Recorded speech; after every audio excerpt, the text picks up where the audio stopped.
we're going to use this beast of a formula. Okay, so table.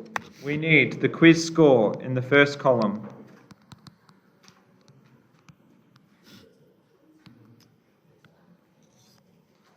We need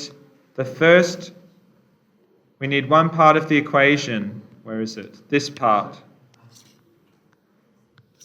So xi minus the mean divided by standard deviation for x. So basically that, because this is our x column. Okay?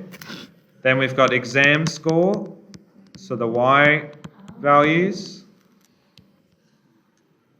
And we're going to do each y value minus the mean for the y's divided by the standard deviation for the y's.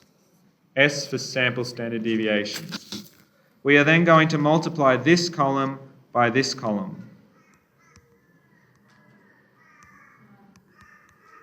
We are then going to sum all of that column. So let's go. So basically, you take that number, you minus it away from the mean, minus the mean away from it, divide by the standard deviation, and tell me the number.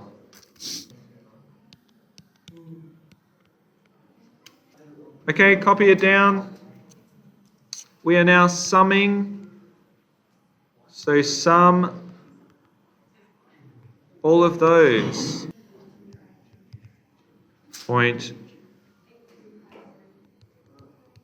That sounds right. I think we did it right. High five the person next to you. Good job. Okay, so basically, we just calculated this big bit here. And now we're just timesing that number by that. And we're done.